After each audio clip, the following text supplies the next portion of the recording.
It began on a sweltering Saturday when the heat shimmered on the road like broken glass and my ranch lay quiet under the hum of cicadas. I was in the barn oiling my tools when the first blast of a car horn shattered the calm. I wiped my hands on a rag, walked to the gate, and there they were. 3 SUVs lined bumper to bumper, each stuffed with smug faces, HOA badges pinned like they were federal marshals, and at the center of it all stood Karen. She was the kind of woman who carried herself like gravity bent around her. Her floral blouse stretched tight, sunglasses perched as if she were the queen of this county. She pointed at my gate like it was her own front door. "Open it," she barked. "This access road is HOA property now, and you're obstructing community rights. We'll be bringing traffic through here for the new amenities." Her words hit me like a sledgehammer. This was my grandfather's gate, his welding marks still etched in the iron, a boundary that had guarded our land for 70 years. The road beyond wasn't community property, it led only to my pastures, my barn, my family's work. I told her no, calm but firm, showing the deed that traced the fence line in black ink generations deep. But she smirked, snapping her fingers at her entourage. "Bylaws supersede your scraps of paper. If you won't open it, we'll have it removed." My jaw clenched as I realized what they were about to attempt. 2 of her cronies pulled bolt cutters from their trunks, walking toward the lock with the swagger of men who thought they'd never be challenged. The sound of steel jaws clamping down on my chain echoed across the field, and fury rose hot in my throat. I stepped forward, my voice booming. "That gate stays shut. You cut it, you'll answer for trespass." But Karen only laughed, a high-pitched cackle that dripped with mockery. They thought they had the upper hand until headlights swept across the gravel behind me. Miguel, my neighbor, rolled in with his pickup, rifle hanging casually in the rack. He stepped out without a word, leaning against the hood with arms crossed, his silent stare carrying more weight than 100 bylaws. Behind him came Lydia, who ran the feed store but carried a past none of us had known until now. She walked with papers in hand, her voice cutting like a blade. "I've worked fraud cases for the state attorney's office. I know what forgery looks like. And Karen, you've been faking board votes and altering plats. You don't own a splinter of this land." The crowd behind Karen wavered, their bravado shrinking as Lydia's words hung in the air. But Karen, swollen with arrogance, doubled down. She shoved her sunglasses higher, face flushed crimson. "Ignore her. Keep cutting. If he resists, we'll call the sheriff and have him arrested for obstruction." That was when I pulled my phone from my pocket, one button away from dialing the sheriff myself. "Do it," I said evenly. "Call him. He already knows this road's mine. Hell, he's driven it with me." Karen's smile faltered, but she snapped at her cronies anyway. They pressed the cutters harder, sparks flying as metal groaned. And then it happened, the twist that changed everything. Old Man Pritchard, retired county surveyor, shuffled up from the crowd of onlookers. He leaned heavy on his cane, voice quaking but fierce. "That road," he said, "is registered as a private agricultural easement. I signed the plats myself back in '72. You cut that lock, you're tampering with recorded county property. That's a felony." His words landed like a thunderclap, freezing even the boldest of Karen's henchmen mid-squeeze.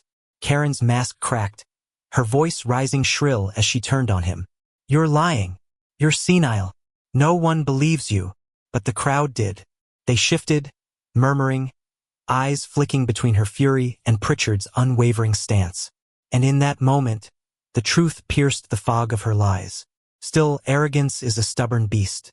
Karen lunged for the cutters herself, snatching them from her cronies and straining against the chain like she could will it apart through sheer rage. Her face was red, sweat pouring, her blouse clinging as she shrieked, "I am the president of this HOA. I command this gate to open." But then the sheriff's cruiser pulled up, gravel crunching under his tires. He stepped out slowly, hand resting on his belt, eyes scanning the scene. Karen spun toward him, her voice flipping into saccharine innocence. "Thank God you're here. Arrest him. He's holding us hostage with this illegal gate." The sheriff didn't even glance at me. He walked to the gate, read the deed I handed him, and then turned to Karen with a look colder than steel. "Ma'am, this is private property. You're trespassing, attempting to vandalize, and threatening residents. Put down the cutters." The silence that followed was deafening.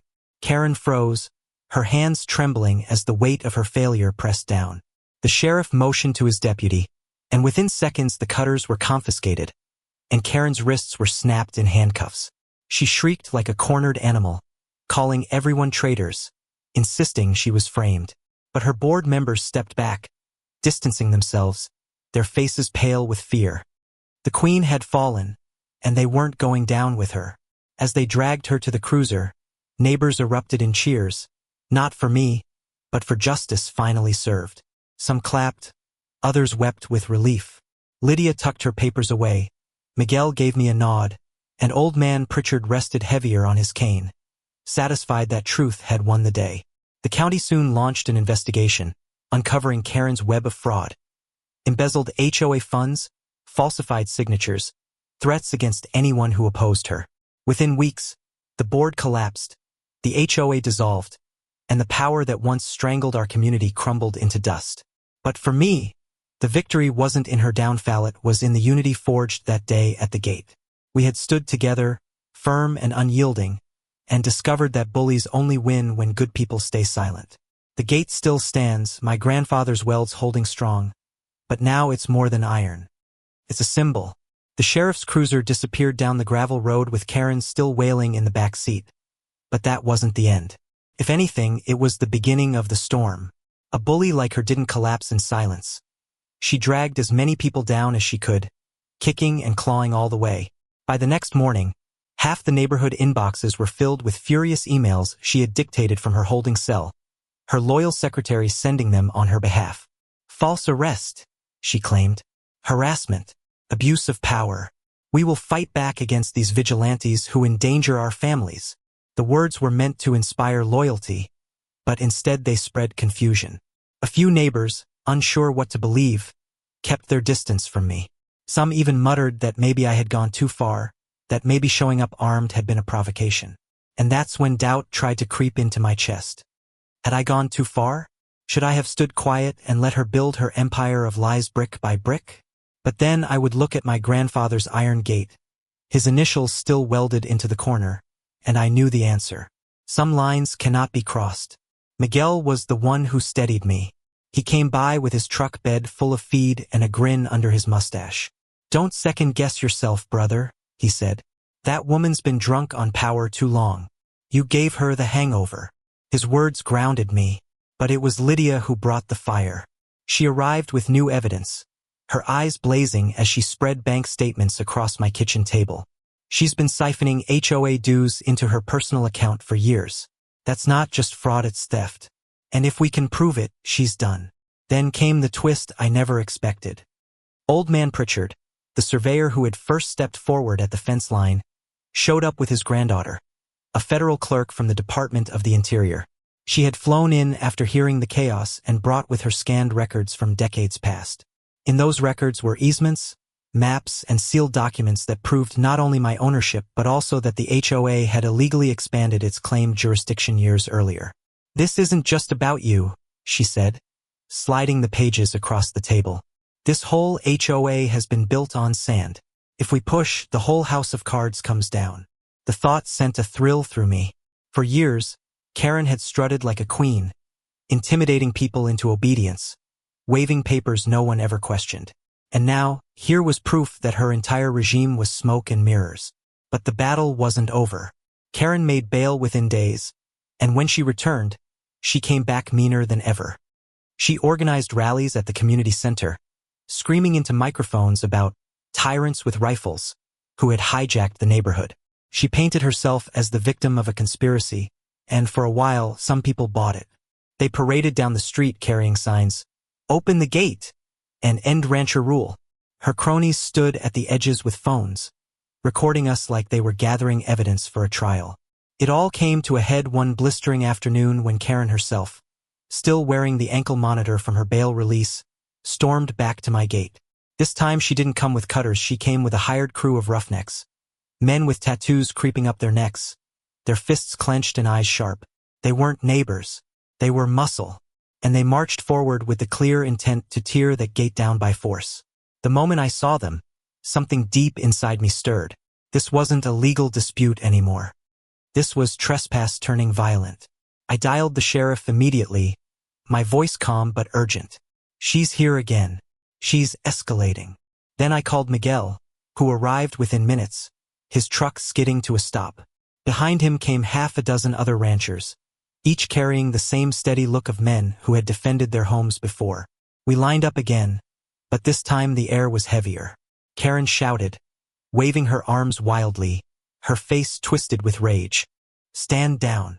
The roughnecks froze, glancing nervously between Karen and the badges gleaming under the sun. Karen shrieked, don't listen to them. They're lying. Tear it down now.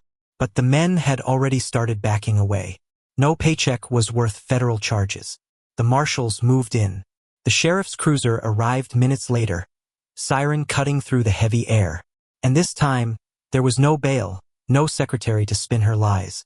Karen was cuffed again, her floral blouse soaked with sweat, her screams echoing through the valley. This isn't over. You'll all regret this, she shrieked as they shoved her into the back of the car. But the look on the marshals' faces told a different story. This was over. In court, the evidence laid out like a roadmap of corruption. Lydia's meticulous files, Pritchard's testimony, the bank statements, the forged plats, all of it painted a picture of a tyrant who had abused her neighbors for years. The jury didn't need long. Guilty on all counts. Fraud, embezzlement, attempted vandalism, conspiracy.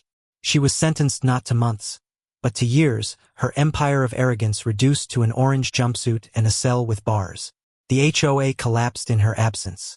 Neighbors who had once feared her now walked freer, their voices louder, their smiles easier. The bylaws that had choked us were shredded, and the community began to breathe again. As for my gate, it still stands, stronger than ever, now bearing a new plaque welded by Miguel himself. Property defended, truth upheld. When I look at it, I don't just see steel and chain. I see the day we drew a line and refused to kneel.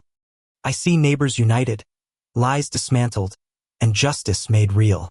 So now I ask you, was it right to stand armed against her when she tried to take what wasn't hers? Or should we have waited, trusting the slow grind of courts to catch up? Was defiance the only language a tyrant like Karen could understand? Or was there another way? Share your thoughts, because stories like this don't just belong to me. They belong to every community that refuses to bow to tyranny.